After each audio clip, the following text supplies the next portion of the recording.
The first thing I want to say after everything we've heard up to now, when a fish swims in the water, does he see the water?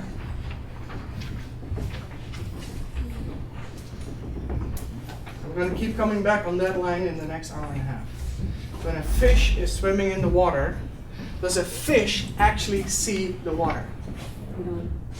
We don't see the air, or they see the water. So let's just start playing with that. Right? The funniest thing I always find when I tell people, hey, I developed a little 3-minute routine, especially for kids with learning difficulties. And the people I usually talk to would be people like you. And the response I usually get is, oh, I can use that. And that's basically what the whole conference has been about. We all need it.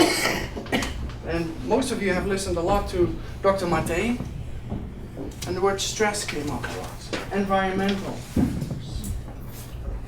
So it's really interesting to start going into what does that really mean? And how can we get the body and the mind back in present time? How can we get all the realms of the human body back in present time? A few minutes ago there was a question about how do you recognize self-esteem?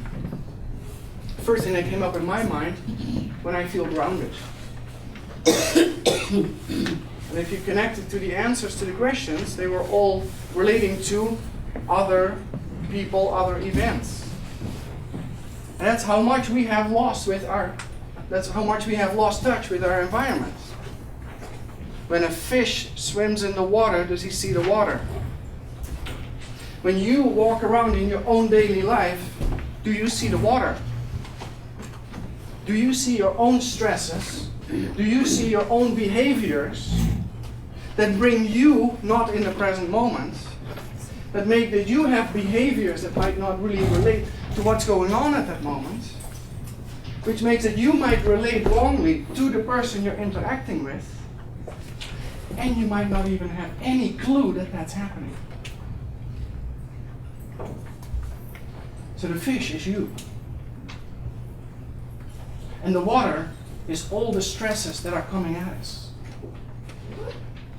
And the word stress is such a difficult word that I hardly ever use. And you'll see that in the next 10, 20 years, the word stress will be changing. It's not about stress. It's about the stress response. I cannot change any of your stresses. It's not about how you can change any of your stresses, because often that's not even possible. But you can change how the stress affects you. And when the stress response is turned up just a little too much, what can you do to change the stress response into the relaxation response? And I haven't even heard that word in this whole conference, the relaxation response. And it's only when you arrive in the relaxation response that there is no fear. And only when there is no fear, and we all know that, we can receive information. So the biggest fundamental thing is, how can we get to an environment, if you really narrow it down, if it's not fear, what's the opposite?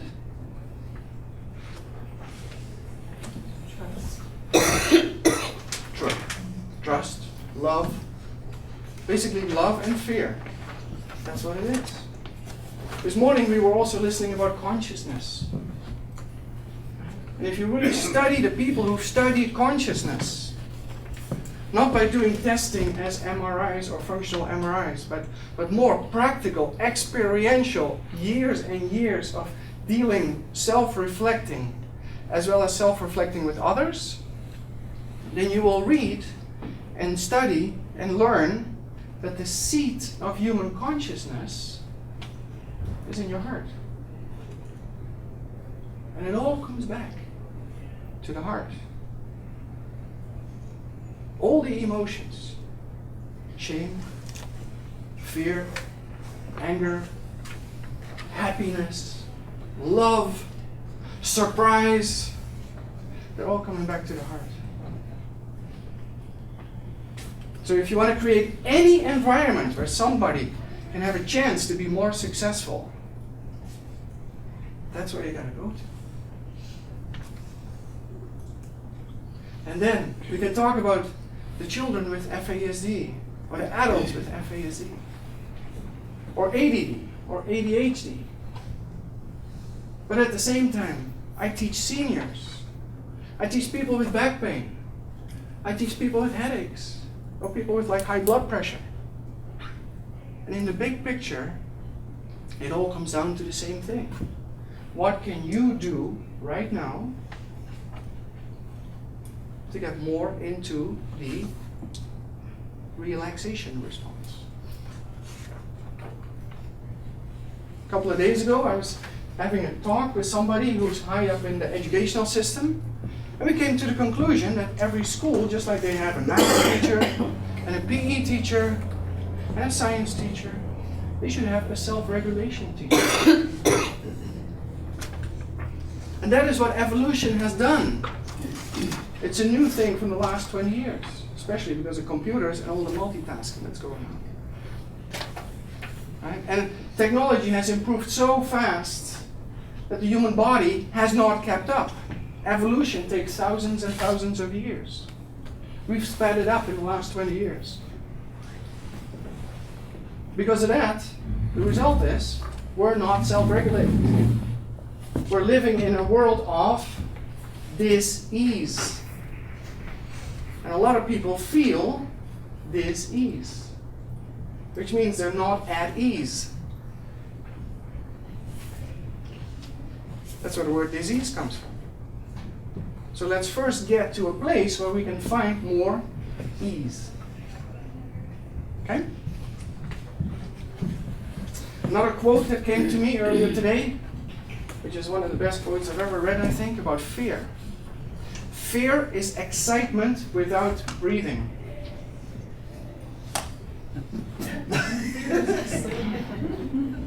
Fear is excitement without breathing.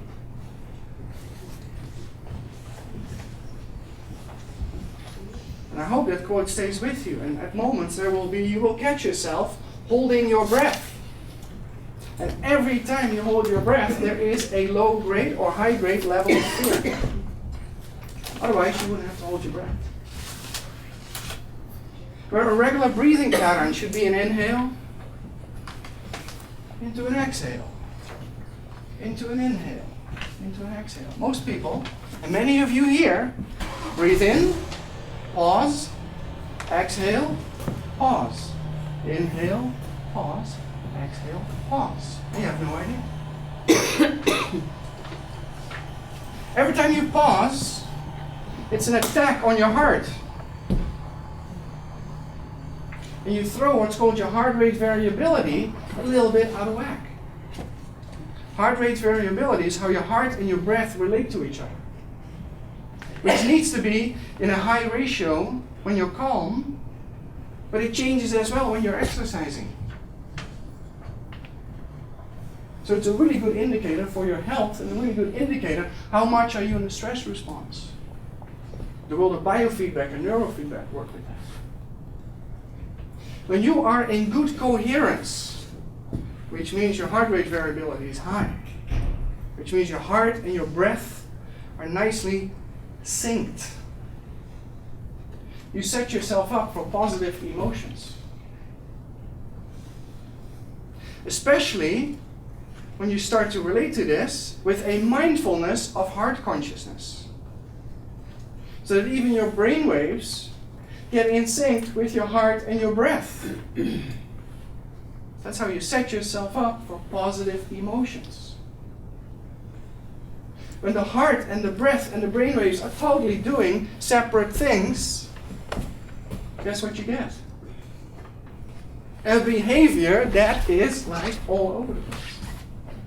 And a behavior that's much more going towards negative emotions. Depression, anxiety, fear. So the basis of everything is how can you get grounded and how can you breathe? And the breath is the fuel to your heart. We all know this. I'm not telling you anything new. And there are societies out there that live with that. And there are societies out there that hardly pay any attention to the most fundamental parts of being human. That's kind of where we are. Sometimes I wonder, are there really places in the world where we don't have to spend all our energy at always fixing what is broken, but where we can actually start working towards achieving the potential of a human being? And then we can look at the big picture and we go, oh, maybe it's over there, maybe it's over there, and if you get those people together, we can do it there. But you got to start with yourself, in the realm that you live at this moment. Okay? So, the reason we moved all the tables out, so we can do things. And we got lots of space. So, let's put our things down.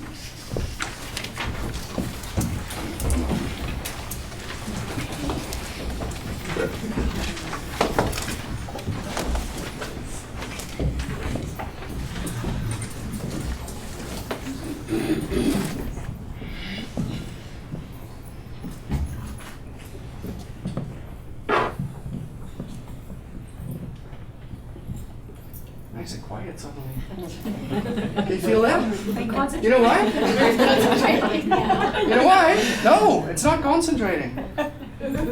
Well, you're concentrating, but it concentrates, you're concentrating on yourself, which brings you back in the present moment. In yourself. So suddenly I bring you back in the first person, the I. When I talk to you, and you talk to me, we talk together, I'm a you, and you are a you. Because I'm talking to you, and for you, I am a you. Okay. Right? Which is the second person. When we talk about the people in the other room, Can we change arms? I already did. when a fish swims in the water, does he see the water? When we're talking about the people in the other room, we're talking about he, she, or its. When we refer to people as its, we talk about them as objects. Those kids, those drunks, those assholes, those bitches. We talk about them as its. When we talk about people as its, there's no fear that you're going to get a response immediately. Because they're not here. You would never talk about that in person. Because then you would have a conflict. Why did your arm get sore? Because I got problems with my neck.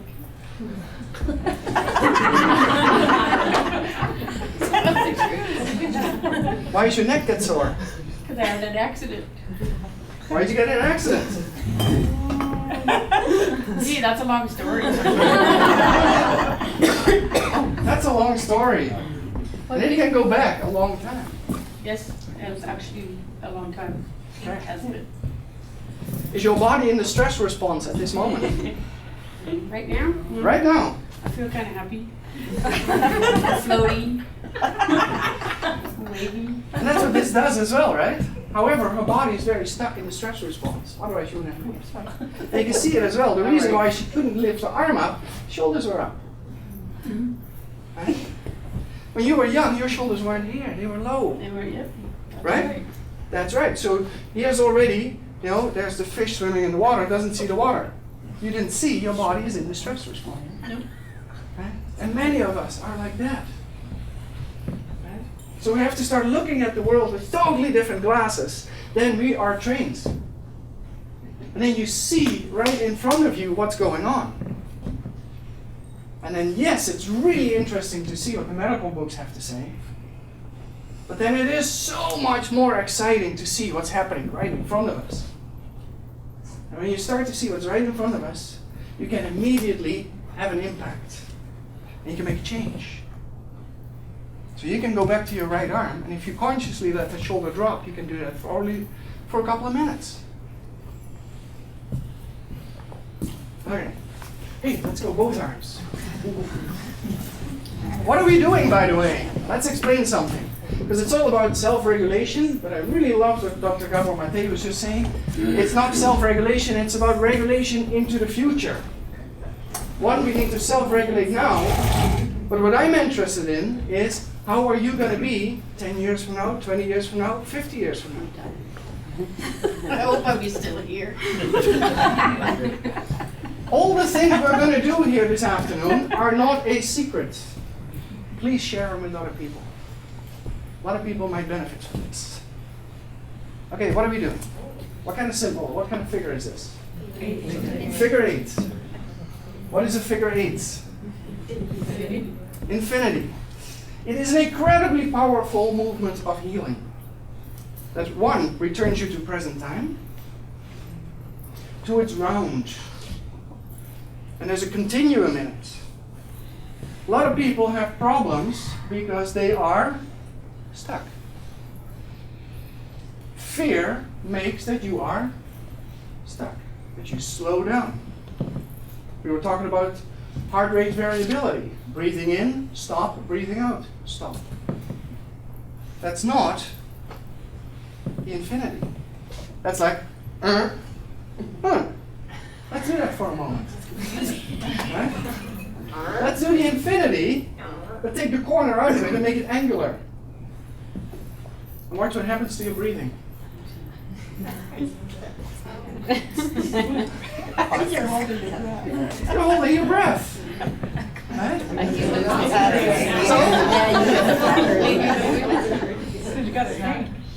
Because you got to think. No, not because you got to think.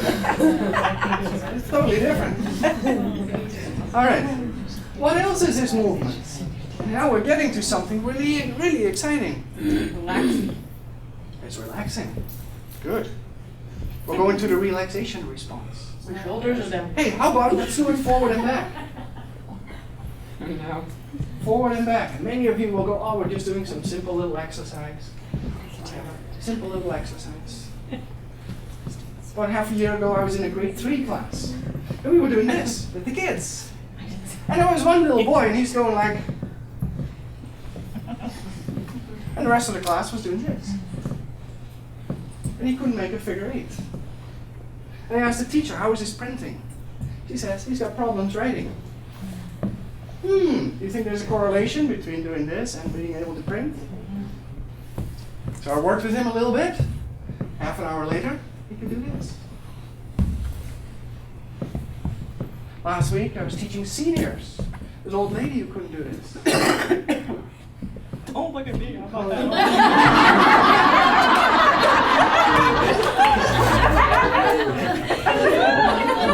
And the rest of the class could do it.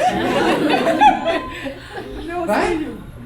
And I literally asked the whole class, let's help her. Let's help her so that by the end of the class she might be able to do it.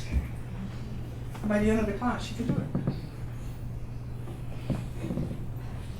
So does that help her breathing then? I mean,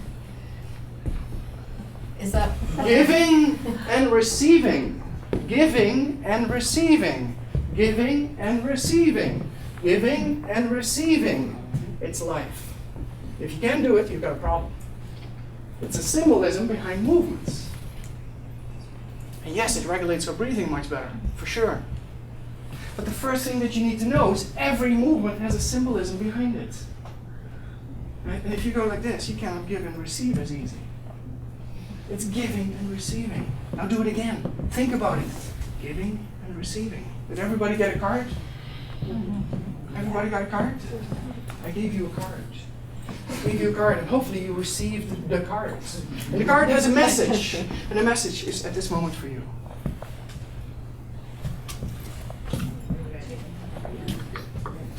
If you didn't get a card, Tizia has more cards here. Giving and receiving. Okay, what? If you want, you can quit. If you want, you can continue. These are these classes where you can kind of do whatever you want. You don't have to sit still. We've done that all day already. Okay. So when you start not just giving and receiving, the other thing it is opening up and closing in. You know, we're just doing it with the hands, but now see if you can do your whole body. Closing in, opening up. Closing in, opening up. You can do it sitting, you can do it standing. You want to stand up, feel free. Yeah. We gotta synchronize. All right. Good. And from a big movement, let's see if we can go to a small movement.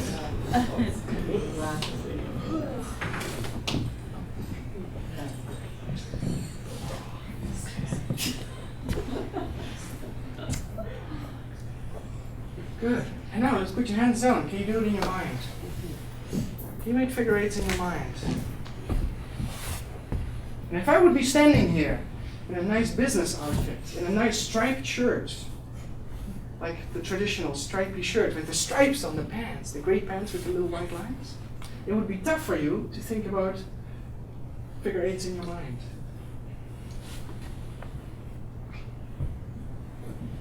Which is the reason I chose this. Why? Why? Because you'd be looking at homolateral while you are doing cross-lateral. And homolateral, which means you got a right side of your body, you got a left side of your body. You got a right side of your brain, you got a left side of your brain. They need to communicate. And when learning difficulties happen, or temper tantrums happen, where you can't focus, where you can't concentrate, or even when you're just fatigued, they're not connecting as much. So the first thing you got to do is make sure that the right and left brain start working together again. And an easy way to do that is just this. And another way to do that, let's all sit up straight. Put our hands up. Get our thumbs down. Put one hand over the other hand. Interlace the fingers. Pull that in. And relax your shoulders and smile. Okay. And while we sit like this, I would actually like to invite Tizia to tell a story about this that she just shared with me yesterday, which was an experience from her teaching. You can keep sitting there. Are you okay with that? Excellent. Yeah, I'm happy sitting here. Okay. Well, I was working with a child yesterday, and she came to me and she was really, really upset. She was crying and she was just heaving with her breath, and she was obviously in a lot of stress. And together in the morning, we had gone through our little 3-minute routine, and this was one of the pieces of it. And I asked her if she remembered, like, can we do this together? And put her arms out, and she crossed it over. She brought it in, and after a few seconds, she started regaining control of her breath. She was good, and she looks at me and she goes, "But it feels funny." And then she releases her hands, and then she starts getting upset again. I said, "Wow, it felt funny because your body's doing what it wants to do. It's talking to itself. So let's try and do it again." And very quickly, she started realizing that if she makes herself feel better, then she's going to come out of this, and that's not where she wanted to be right then. She wanted to be with attention, and she wanted to have my full attention. And that was a really interesting thing for me to experience, right? Where, yeah, I saw somebody who wasn't ready to come out, but yet she knew that it worked. That's right. Cool. That's cool. And you busted her. Totally busted. But that's okay. You busted her, as in, thank you by the way, as in, she was not able to self-regulate. Teacher said, hey, let's do something that helps you self-regulate. And because it was only the second time and only on the first day, she's still going like, this is awkward.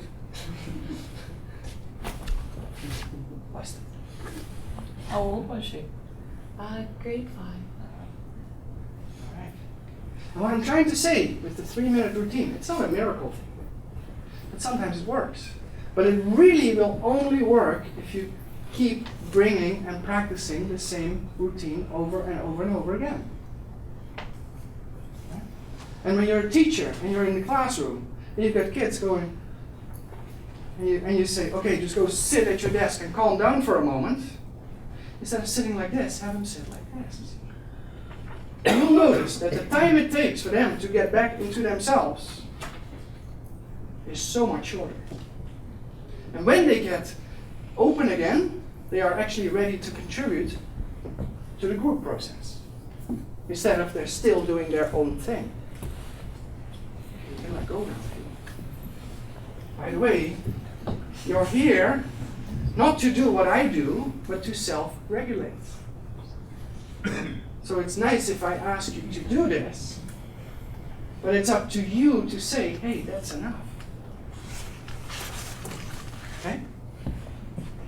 But to expand on this little trick, put the arms out again. Okay, put your other arm over the one arm. Right, so do it the opposite way of what you just did. I'm not showing it to you now, by the way. Everybody's looking at me. How do you do that? I don't know which arm you use, right or left or right. So if you did right over left, now do left over right. Right there. Which one is your dominant arm? Usually the one that you first put over the other one. So it's nice to also be able to do the other one. Okay? Now if you're going to do this and you're going to sit there with your shoulders up, what do you think is going to happen? You're tense. You're self-regulating your tenseness.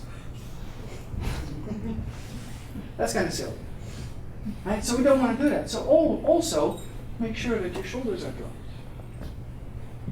Right? One of the most easiest ways to see if somebody's in a stress response is the shoulders are up. Many people walking around town like this. Not just kids that have problems, or people who have problems. Right? Or like this.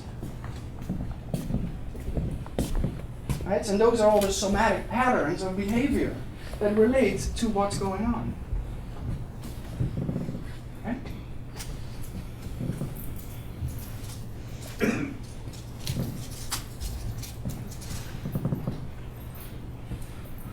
I work with people with behavior, I work with people in rehabilitation, I work with people who just come out of the hospital who have scars. Physical scars from surgery. Do you think there's emotional scars behind physical scars? Yeah. Often you don't even need to have a physical scar to have an emotional scar. If you do have a physical scar, it's really easy, if it would be on my arm, to make figure eights over it. And it will already help getting energy flowing through areas. People who have physical scars or emotional scars, who still are embodied in the physical body, have usually areas in their body that are not talking to them.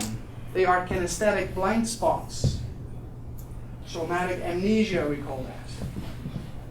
There's no flow going through it. Could be because of, why would that be? What trauma comes up. You know? Trauma could be anything. And we're covering a huge realm and spectrum of traumas. It could also just be behavior. Feeling fatigued. Okay.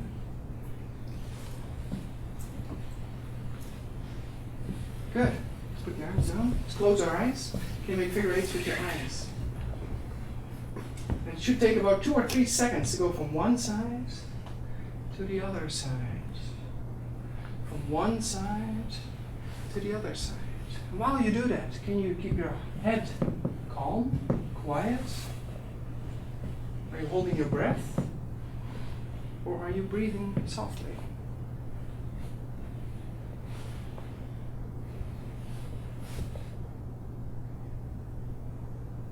And see if you can go figure 8 the other way.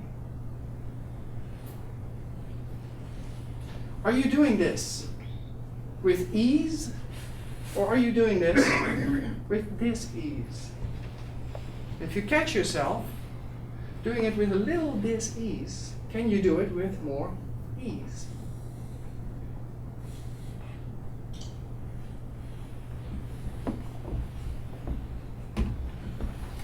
And just slowly relax your eyes, open your eyes again. Good. Figure 8s come back all the time. They're not part of the 3-minute routine. By the way, you can look at your handout, it's not on there. Hopefully it's in here. And even better, hopefully it's in here. Okay. Let's rub our hands together. And then just rub. Let's all make sure that we sit with our feet grounded.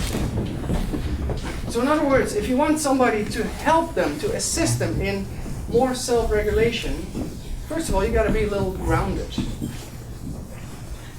So that's important. Second of all, you got to be able to breathe.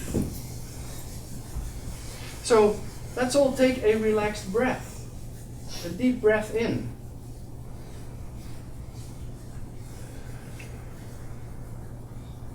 Now do it again and pay attention to yourself. Go inwards. Where is the breath traveling in your body? Stomach.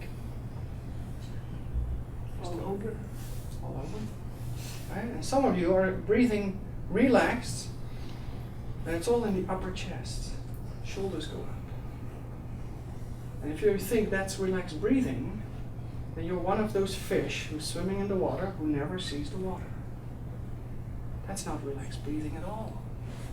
This is actually what we call shallow breathing, comes more into the stress response. But many of us are so habituated in that. And when I work with people and I see that happen, then I know we cannot accomplish anything until that has dropped and you're actually able to breathe more deep diaphragmatic breathing, deep abdominal breathing, as if you can send the breath below your belly button. Then as well, we have a spine. And I don't use the word spine that often anymore. I call it the midline, the center line. And that spine, that center line, drives the breath. So when you breathe in, it's quite okay to have a little rocking forward, a little rocking back.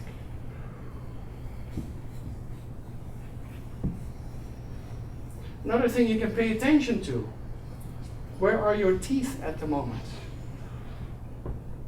Are they actually touching, or are they relaxed, hovering over each other? Some of you, and you know it more yourself, have problems with grinding their teeth. You know, and when you have grinding your teeth at night, and you need night splints, or whatever kind of thing you do for that, the night splint will help that you don't damage your teeth, but it's not solving any problem. It's not teaching you that even at night when you should be relaxed, Not relax. you're in the stress response.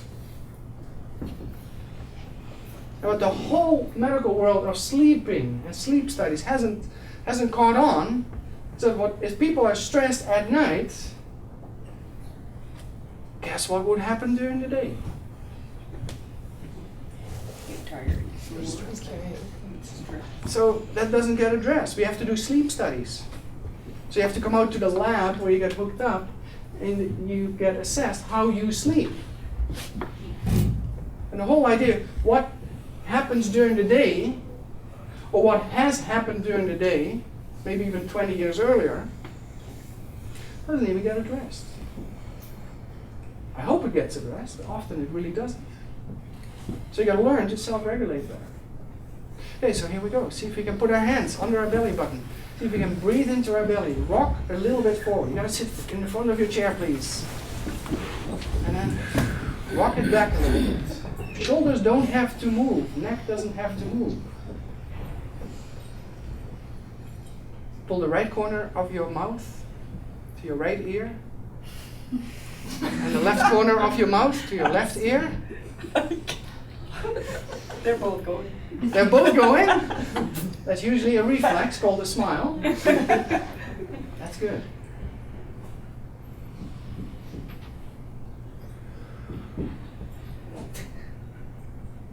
Good. Now see if you can get that whole midline, and I will explain later why we have to work with the midline. Let's get the whole midline involved, which means the neck gets with it, and the head gets with it.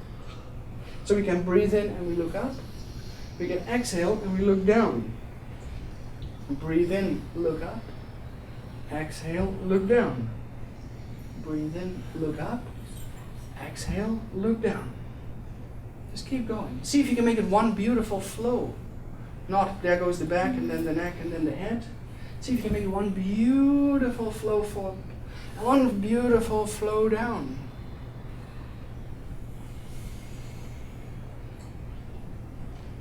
And then if you want, you can continue. Otherwise, you just rest for a moment. What movement is that?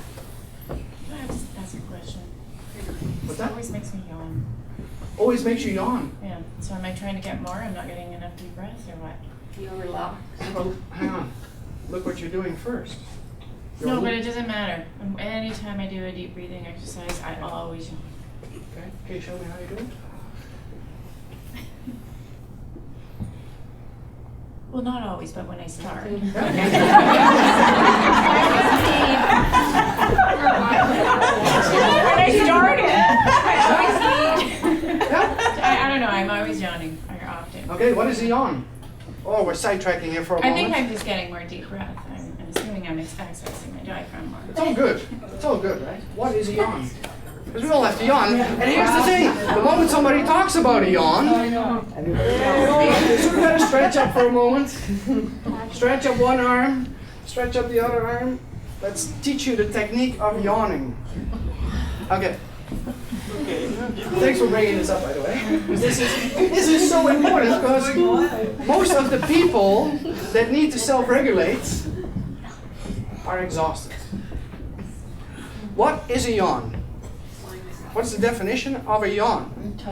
Needing oxygen. Right? Needing oxygen, that's the myth in society. Isn't that a relax mechanism? It's a relax mechanism. It just shows Right? you, Yeah. because the animals do it. The animals do it. She is so right on. Yawn to me is a reflex to get rid of tension.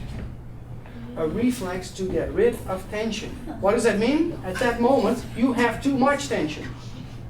Your body has accumulated tension, and it is a natural mechanism to just lengthen your muscles, and then you contract your muscles, and that feels so good. Animals do it all the time. Babies do it all the time.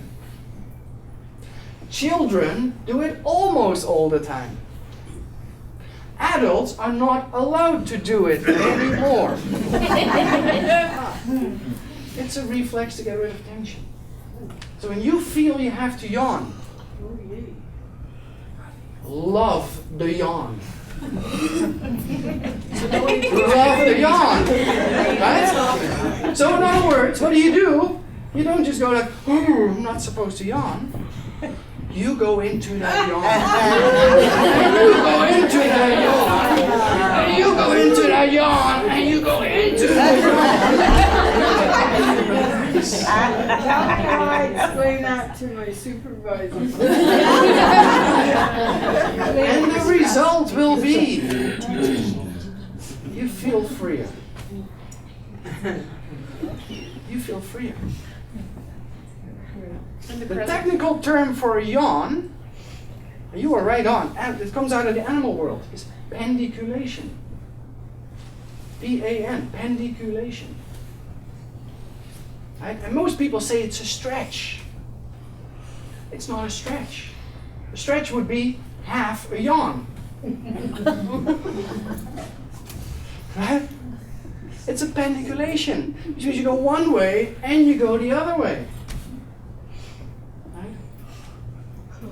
all the work that I do in my office when I work with people hands-on, we do exactly the same. And we also call it pendiculations. When I teach therapists how to do the work that I do, we pendiculate. I teach them how to pendiculate. And a pendiculation, like, if I would work with you in my office, one of the main goals is to get more into the relaxation response. So we have to get rid of tension. So the pendiculation gets rid of a lot of your tension. Where does the tension come from? The past. Always comes from the past. Oh, it can come from the future, can it not? If you know something's coming up. Anticipation for the future, yeah, but it's not in the present time. When you have tension, it's not in the present time. Everybody with tension problems, you're not in the present moment. And the more you get to this present moment, the more you don't need to yawn. Maybe there's the answer. Was always during deep breathing. Always. And then the question, we can go into that a lot more, like how do you do your deep breathing, etc., etc. Okay. That was a good sidetrack for a moment. Because we stretched. And everything we do is coming back at the end, in the 3-minute routine. I just hit her with the yawn. Hit her with the yawn. You were not getting rid of tension, you were creating tension. I feel great. Yeah, you can create friendships with yawns. All right. So, I also thought actually when Bill was introducing me, he's going to say, well, it's 3 o'clock and we're going to do the 3-minute routine, so it will be a short afternoon. And everybody can go home in 3 minutes. But you see, we have to work up to this so we can actually understand where we go and what we do. Okay? Okay, so the first thing that we do in the 3-minute routine is first you got to get grounded to the self, capital S. Okay? You got to get grounded to the self. The self is the I. Not the I as in, I sit there, I wear pants and shirts. No, the I that has a heartbeat. That's the capital S. Okay? Your inner core. Your inner core, your inner awareness. There's many ways how to explain that. I don't care what you call it, as long as you can get there. Right? We're here. We're here. Okay, so the easiest way to get there is you close yourself off from the environment. So in a moment when we're going to do this, you don't have to do this now. You can do this in a moment. You can do this. And then with the palms of your hands, not your fingers, the palms of your hands, you cover your eyeballs. And then behind the hands, you might have little pressure of your hands right on top of your eyeball. That is extremely relaxing because you have to allow yourself to be touched at a most vulnerable point. It's pretty smart. Right? You're doing it to yourself, so it's very safe. It feels a lot better if you do it like this than compared to doing this. A lot of people can't even do that. Okay, so then, when you sit there, the trick is to make it dark. And I will give you the instructions. Make it as black can be. And when you practice this, it's a technique called palming. Many of you will see flashes of light. Even though your eyes are closed and it's pitch black, you see flashes of light. That's the stress response in action. That's your optic nerve still firing even though you're not even getting information. So for those people, I strongly recommend that you can just sit down and you can put your elbows on a table, wherever you are, at home, at work, whatever, and you sit there until the flashes of light are gone. That might take 5 or 10 minutes for some of you. Do nothing. Most people always say, oh, we got to do something. No, it's about doing nothing. Go into nothingness. And it's only when you can get into nothingness that the most important organ of your body, the heart, becomes present. Okay? So, in a moment, we're going to do this. We're going to make it dark. We're going to try to get away from those flashes of light. And because you take away the external stimulation, suddenly you're into yourself. So you're in the I, in the first person.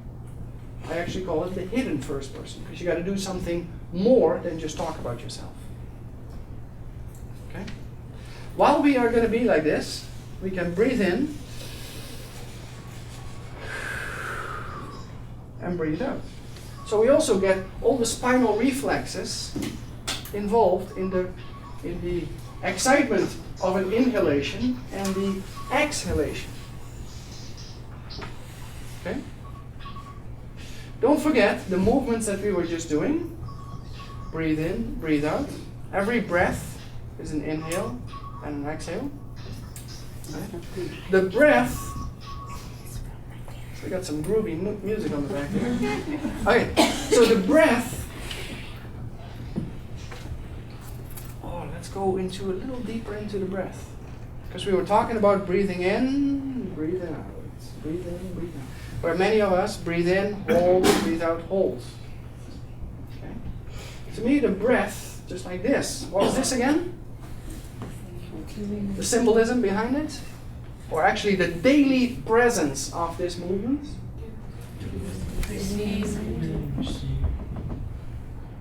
It's exactly the same as doing a figure eight. Giving and receiving. Right? Right? Giving and receiving. Everything you do, even when you pick up a cup of coffee to yourself, you're giving and receiving. Okay? So the breath, with a bit of a writing response, going upright, and exhale, going down. What would be the symbolism behind that?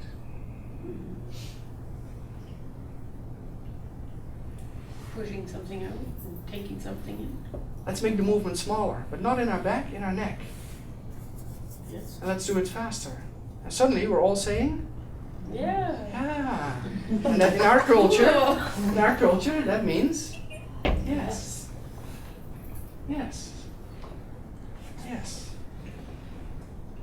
Okay, now we're getting somewhere.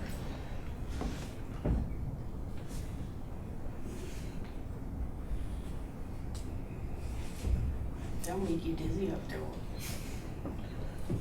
And you're not self-regulating. Do it slower, you won't get dizzy. Right? Like I say, don't copy me. Are you seeing the water? Right? So what is rotation?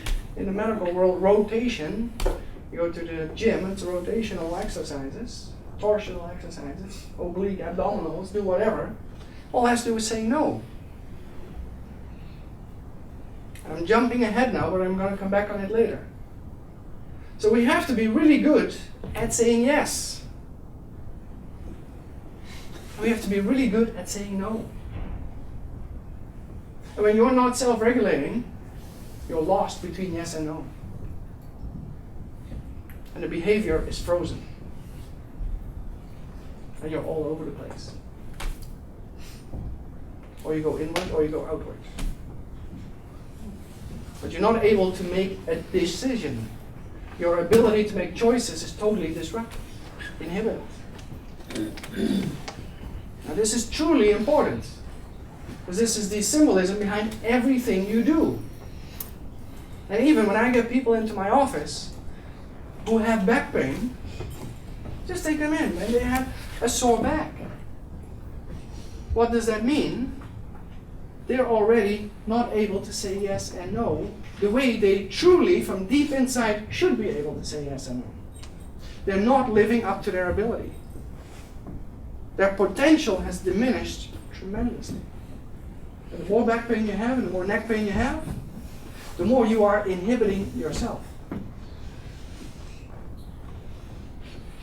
Yeah. Okay? So let's go and practice this now. We're going to do about 4 breaths in and 4 breaths out. And see if you can make that in a nice way. If you wear glasses, very good. Please put them away. And let's rub our hands together. And then just cover both your eyes. And see if you can make it dark. And see, when you go inside, and you can relax the forehead as well, you get more into present time. When you get into present time, you learn to breathe. You can connect with the breath, and you can breathe in and straighten up. And you can exhale, going down. And just do it up to what feels comfortable for you. And some people do a big straightening, some people just do a little straightening. Doesn't matter at all.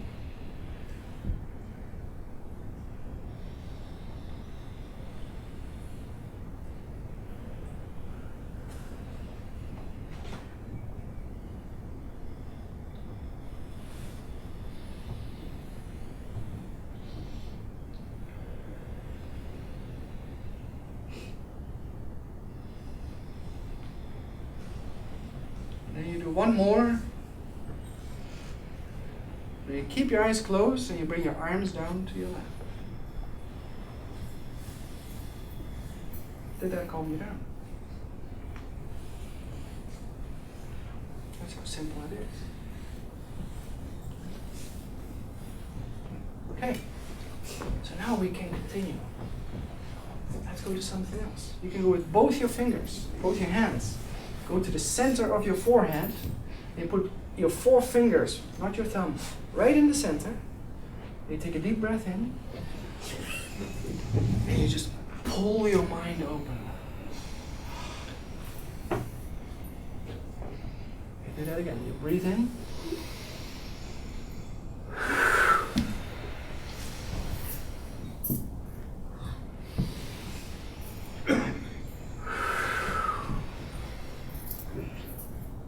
See if you can keep your eyes nice and soft.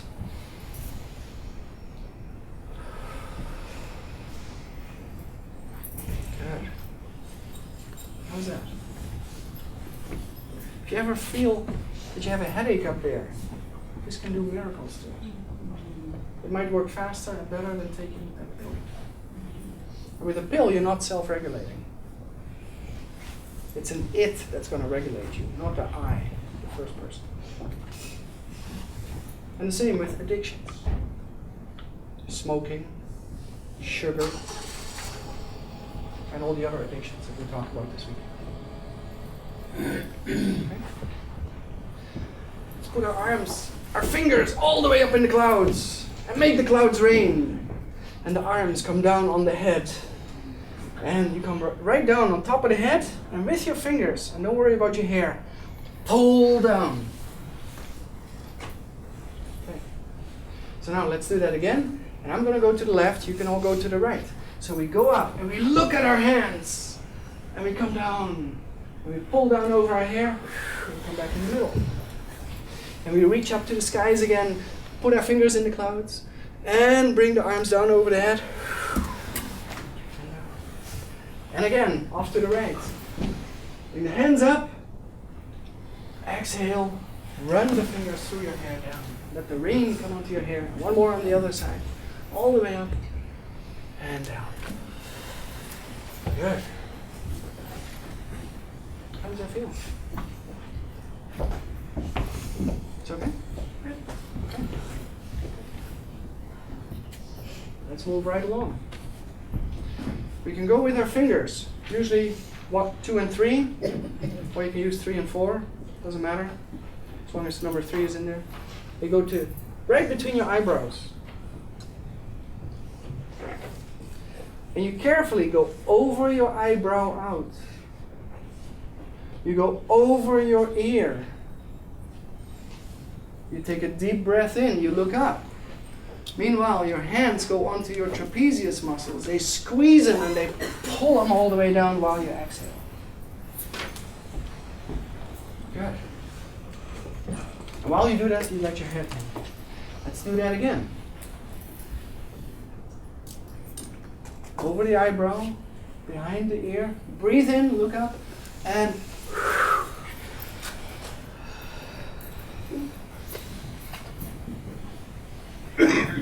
let's do that again.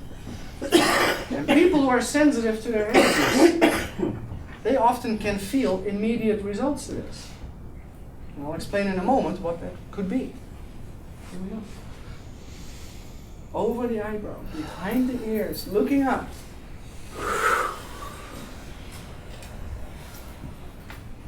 And one more. Over the eyebrow, behind the ears, look up. Good. We call that one the reversed triple warmer. Reversed, we're going the opposite way. Triple warmer. That's kind of like lingo that we don't really understand often. It comes out of the world of acupuncture. And in the world of acupuncture, you've got meridians. If you go for acupuncture, then your acupuncturist will poke needles in you according to certain points on certain meridians. And we have a heart meridian, and we have a lung meridian, and we have all kinds of meridians. And we also have a meridian that's called the triple warmer meridian.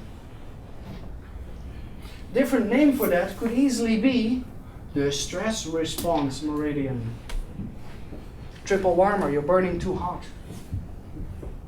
So what do we have to do when you're burning too hot? Cool it down, chillax the triple warmer. Reverse the triple warmer. So if you ever find books or charts with the meridians on it, then you will find a meridian that literally ends up coming here to there. So we go the other way around. So we're tracing meridians. Right? Okay, and then you introduce the breath and the spinal reflexes with that. That's a reverse triple warmer. Okay? Do you remember that one? Should we Is do that it in our once more? handouts? Is that in your handout? Yeah. Did you get a handout? Yeah. Oh, I think sorry, it is. yeah. It is, it's number three. Can I get a handout too, by the way? So we all know what we're talking about. I've read somewhere that if you hug yourself, Yeah? that your brain kind of tricks itself into not knowing which is left side or right side, and it can take away pain. Is that It possible? probably can do that. If you would hurt your right knee, what would you do immediately? Think about your left knee. You don't feel the pain in your right knee. Or not as much. Yeah, you can trick your brain all the time. I play with that all the time. That's the neuroplasticity that we're talking about as well. When you immediately use it.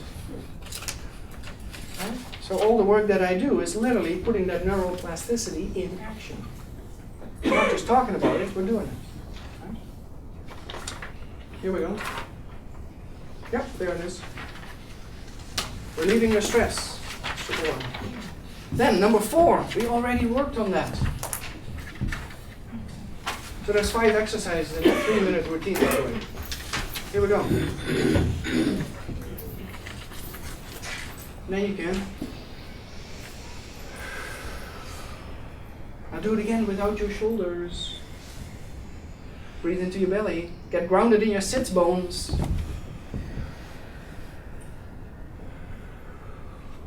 And it changes the experience. Can you feel that? If not, let's do it consciously. So let's do it. We're going to do 2 ways. One where we breathe in high up in the chest. And after that, you're going to ground yourself on your sits bones. And you're going to breathe in deep in your belly. Feel the difference within your body. Turn on the radar that picks up on the signals inside. It's not easy for some of you. See if you can do it. So, here we are. Yeah. You just do it yourself. So breathe in, high up in the chest. Make the neck tense as well. Your eyes probably get hard, so you're holding your breath a little bit. And then ground yourself through your sits bones. And breathe into your deep abdominal. What's the difference on who you are? The self with a capital S. Is there a difference? Can you feel a difference, or is it the same for you? And even if it feels the same, it doesn't matter, just do it. Doesn't matter, it's happening. The energy of a movement travels, the emotion of a movement travels even before a movement happens. Right? As long as you do the movement, but then get the guidelines a little bit more accordingly so you can work towards that relaxation response. What you can feel, and everybody who's a little bit in the stress response has automatically their trapezius muscle a little too tight. And research has literally shown when that trapezius is too tight, you're less grounded. And grounding to me is how you make contact with Mother Earth, with any part of your body that is connecting with the Earth. So when I'm standing, it's through my feet. When I'm sitting, it's especially my sits bones and my feet. When I'm doing a push-up, it's through my arms. So there's lots of books written about being grounded, and often, unfortunately, it's all at an intellectual level. And as long as you cannot get your body to actually connect with Mother Earth, you're still far from being grounded.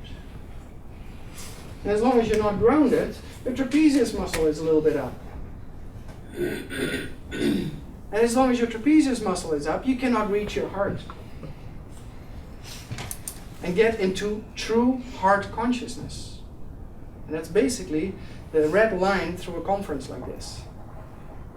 That's where we're all wanting to go. How can we send more love, first of all, to ourselves to deal with our own issues?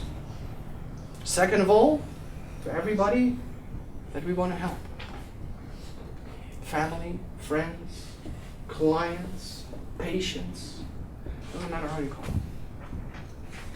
As long as you work with them in the second person, as a you, and not in the third person, as an it.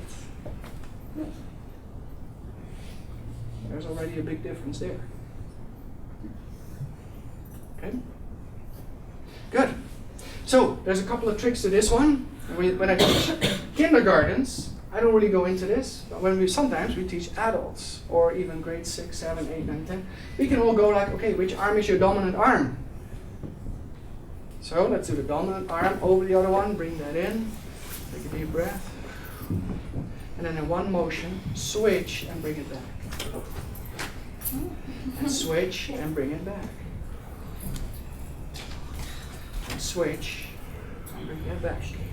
And it's okay if you have to practice a little bit more. Okay? Then we can also work with our feet. Right? So you can bring one leg over the other leg. And one arm over the other one. Pull it all in. Straighten it out. Switch leg, switch arm. Pull it in. If you're standing, this is a little tricky. But then just visualize and look around. Right? Switch legs, switch arms, pull it back in. And again. And this is how you get the gear shifter in your brain to work again. That homolateral activity where you're stuck. 1 plus 1 is, you know, and then the pressure comes on. Okay, what is it? We need to know, and we need to know now. 1 plus 1 is. You know, or maybe you have it sometimes yourself. You know, maybe totally far away from FASD or so, but when you're public speaking, you go, I can't talk anymore. And the gear shifter in your brain that connects right and left is stuck. You can't shift. What can you do then? That's right. But when you're standing in front of a group of people, you know, sometimes Say, excuse me. I can do this in front of groups, you know, I love it. And then the whole group does it with me. You know? But it's still far away before like a politician would do this in front of a crowd. Your evaluation might be changed. What else can you do? Pretend you're standing there and there's a crowd or, you know, or even a camera or whatever. Yeah, totally. What can you do? We did it already. in your mind. Visualize it. Figure eights in your mind. Close your eyes, figure eights with your eyes. Yeah, please. The first thing you got to do, of course, is send the breath down. Get grounded again. Okay, that's a whole different workshop to learn how to do the grounding. Right? So the model that I work with is very much based on how can we get back to default of the human being. Right? So I don't work really with the models of all the diagnoses and everything, all the labels that are out there. Because I always find that you get stuck. And I've totally stepped away from that and developed a model that actually works on, okay, this is normal. For you, or for you, or for you, or for me. Which is individually a little bit different again. And a couple of amazing events happen during our life. And the first one is when your mom and dad are making love. And there's a sperm and an egg that go together. And out of that, you get a little cluster of cells developing. And then at about day 14, 15, you can look at that cluster of cells that has kind of traveled down the fallopian tube and jumped into the uterus and attached to the uterine wall, which is your first moment of a solid point, which is your first moment of grounding. Okay? And then at about day 14, 15, you look at that little cluster of cells and everything is round, you blink, you open, and there's a line in it. And that line is your midline. It's your center line. And from a somatic, embryological point of view, I think it's one of the most fascinating moments in human history, in human life, in human evolution. Because when everything is round, there's no left, and there's no right, and there's no up, and there's no down, there's no front, and there's no back. And the moment that three-dimensional line comes in there, there's a left, there's a right, there's an up, there's a down, in the front and there's a back, there's an in and an out. It's the beginning of making choices. It's the beginning of your ability to make decisions. Consciously and unconsciously. And as we all know, probably 99.9% of the decisions we make in a day is all unconscious.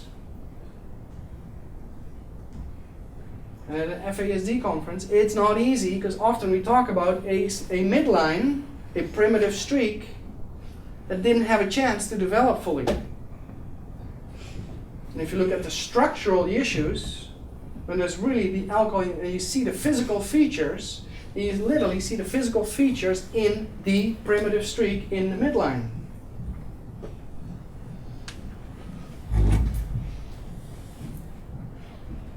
When you look at people's behavior and how behavior changes over the years, then you look at people where the primitive streak very much changes. It came up a couple of times in the last few days, especially when the question came up that, about I have 2 children and they're all raised the same, but one is so different than the other. There was a whole different primitive streak in the community there. Right? When I look at people, I'll make it a whole graphic jump here. When I look at people in the old folks' home, and often they're on oxygen tanks, and they have lost the ability to walk. They've lost the ability to stand, so that grounding is gone. They need to support themselves. They've lost the ability to breathe. They need help. In the most fundamental birthright that came for free when you were born was the first thing you did, the breath of life.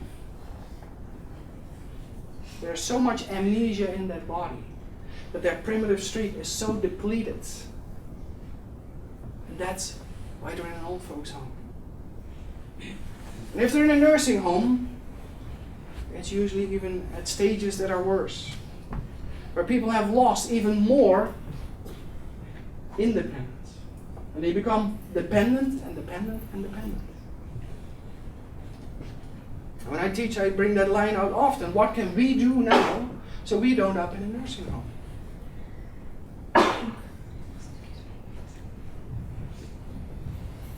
You might go home and make a list. What do you have to do now, today, and tomorrow, and next week, so you in 20, 30, 40, 50 years will not end up in a nursing home? Ground yourself a lot. That might be number one on your list. It will help you with your neck. There you go. Right? So when I work with people, I'm really interested in how can we make that primitive streak as incredible as can be with whatever we have. And then it doesn't matter if it's environmental factors or structural factors. And then it doesn't matter if you're 5 years old or 2 years old or 80 years old. Because it all comes from the same model. But if you work from a model of aging, you only try to understand the elderly population. And you don't understand anything about FASD. If you try to come from a model of back pain, you don't understand anything about bullying. And it's all part of the same thing. When you can filter it down to the same model. That's a whole different model of health than we are used to. It's not based on symptoms. It's about where did we come from. As an individual, but then as well as an individual relating to others and bigger groups and events.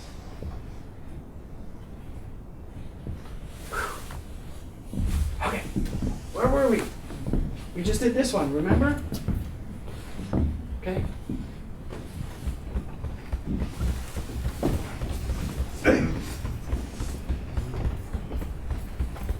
Okay, what are we doing here? Back to the acupuncture charts, K27. Acupuncture point, it's a very important point that connects the head with the rest of the body. Don't forget, when the kids go nuts, and I'm just saying it very bluntly, when they can't concentrate, when they're all over the place, and they have temper tantrums, and we're all trying to calm down, calm down. What's their body doing? What is their body doing? It's moving. It is strong. It tries to fight you. It is doing everything. It wants to run. It wants to jump. It's the mind-body connection. That's what that word somatic means. They're all the same. So when you tap, here's the collarbone. See if you can follow your collarbone all the way to the center, and it stops right here. There's a little dip there, and it gets into your sternum. You go right under your collarbone. If you press hard there, for some of you, you go like, doesn't really feel that good. For some of you, would go, it's okay. It should feel okay, by the way. If it feels a little tender, there's a little stagnation in that meridian. This is how you wake that up. It gives you positive energy. You might feel that. It's like Red Bull in tapping form. All right, we're gonna grow wings. Okay, second one. Go to the chest.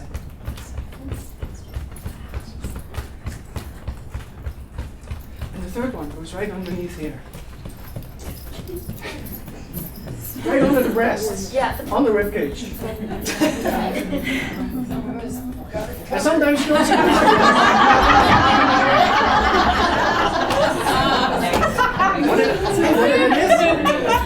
What did she say? Some of us have it covered. Don't forget. That's why the monkeys do this. Ah, like animals do this as a reflex, and it builds your immune system. As they say. Right? All right. So at the end of the routine, as you notice now, we're all awake again. And that's all part of that. Right? Just looking at the clock. Good. Perfect. So let's do the whole thing. Right? Here we go. You ready? Rub the hands together.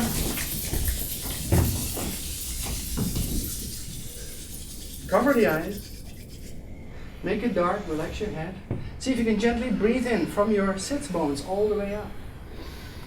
Exhale, come all the way down. Round your spine with that. See if you can, I don't care how far, but you got to get a little bit of straightening in the inhale, a little bit of exhale, rounding, going down. Breathe in and up. Make sure your eyes are soft, and they can get softer every time you do this. Good. And slowly bring your arms down and gently open your eyes. We bring our hands to the center of the forehead. We breathe in and we open up the forehead. Open up the mind. We do that 3 times.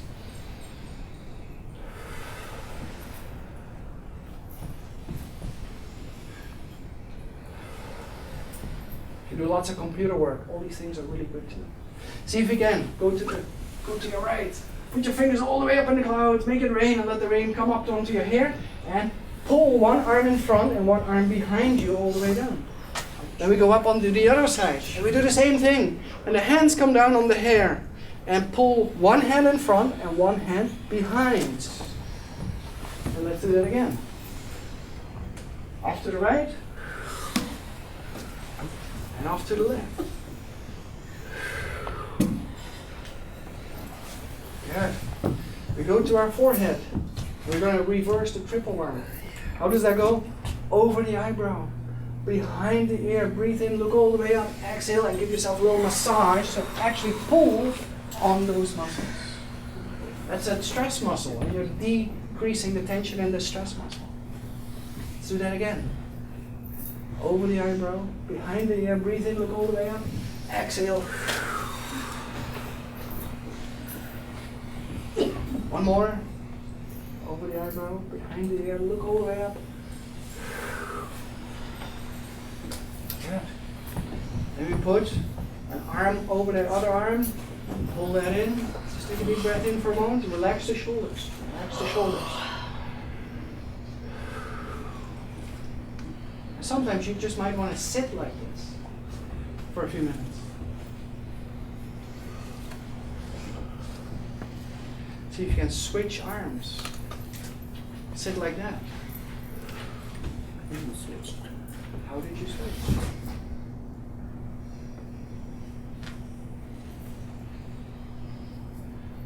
Let's see if you can stretch out the arms, switch, increase, integrate your legs, pull everything in. Which is really, everything is going inward. And then switch once.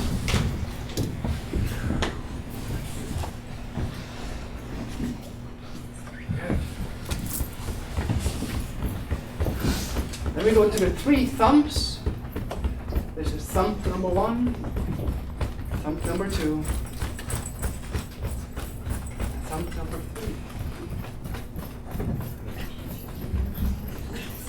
Good. That was almost 3 minutes.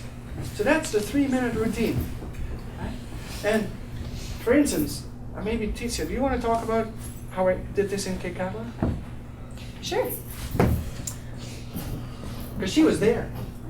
Well, actually, She's actually the reason this all got created. yeah. So when I met Servaas, and I started to understand and learn more about what he does, I began to open up and speak about some of the major issues that I face in my classroom. So I'm a primary junior teacher.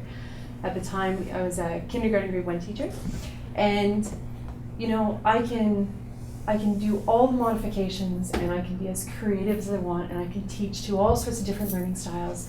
But if my kids come to the classroom and they're stressed, it doesn't matter what I do, they're not going to really absorb the material. So in talking to Servaas about that, he came out to visit, he spent time in the classroom, and he spent time in all of the classrooms from kindergarten to grade 12. And from that, he developed this routine, which is a culmination of a number of things. And when we started to do it all together in the morning, there was immediately a shift in the kids. And I might have them for 4 minutes, or I might have them for 20 minutes, but it doesn't matter. It's that they came to a place where they felt for a few moments kind of connected with themselves. And that's the opportunity to teach. And that's the opportunity to connect with them. So we did it all together every morning. And then sometimes when we were doing work at our desks and I see like the pencil thrown to the floor and like stress comes in, and I walk by and I say, hey, don't you remember Servaas told you something about that? You know how to handle that. You know what to do with it. And they like, big smile, right. And they wait for a moment. Or they just pick one of the things from that routine and they would regulate themselves. And it was so wonderful because it was empowering for them. It was empowering for all of us to help each other. And the part I liked the best was that when I got stressed, I got to do it. So that meant I could be feeling myself getting kind of annoyed at stuff going on, and I'd be like, that's it, I'm going away for a second. And they could see me use the same technique that they use. And that was really, really powerful for kids. And that's how it started. And this starts now. Okay. So it's developed. Now you can create many routines like that. This one is developed especially for when we're sitting. And the techniques that we're using, it's a combination of somatic work that I do. You might recognize some Donna Eden's energy medicine in it, some brain gym, and some meditation. Right? And even Mir Schneider's yoga for your eyes. And a second step on this would be, when this was actually going on a daily basis in the school for more than a week, we could actually have the kids sit like this and sit for 2 minutes. And their heart rate would actually get in coherence with their breath. And then there's a lot more safety for learning, no matter what your background is. Good. Now, I know. I want to finish. We're going to finish with the cards. But before that, shall we take a minute for questions? Are there questions? And if there are questions, otherwise I'll be here for a few more minutes. I have a hard time deep down, but like the whole time I didn't want to be on the ground. Yeah. But, We can make a lot of stories about that. Maybe practice sitting on the floor. okay. That's a grounding thing. If you It's a do- different workshop again. If you do the breathing, Yeah? in the exercise, that you're keeping your shoulders down while you're doing the deep breathing, will that help loosen the trapezius muscles? For sure. So if you have a chronically sore area there, that would help. It can definitely help you with that. It might not resolve all the issues, but it will definitely be a positive asset to you. Yeah. Okay, the cards. What we did earlier, let's all do it again. Give and receive. I gave you a card. Remember what the card says? Okay. Was that important to you in your life at this moment? Some of you say, yeah, and some of you go, I don't know, and some of you go like, I don't know yet. Okay, we're giving and receiving, so in a moment, we're gonna break up, and everybody, I wish you all safe journeys and safe travels wherever you go in life. But before we go, we all have a card. And, may I have a card for a moment? You're gonna find somebody.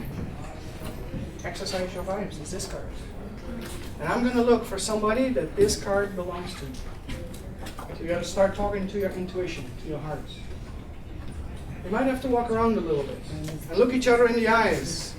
And if you find somebody, then we're not just shaking a hand like this. We're always making a circle and we're connecting. And then you can give and maybe receive, but maybe not. And if I'm not getting her card, I might get a card from somebody else. And only leave the room. Thank you. You're welcome. Thank you. But only leave when you've received a card from somebody. And that might be You want to keep your it? card. That might be a card. What if the card makes sense to you? You want to keep it? What if you're at that spot in your life, you're like, yeah, this is the message. Then realize that when you're grounded and you breathe, you speak from your heart. If that's your heart, you take that home. Yeah, for sure. And I want to thank you, everybody. I want to thank Bill. I want to thank Smithers Community Services. I want to thank Natalie for sure. And everybody, we'll put on this incredible performance. Thank you very much.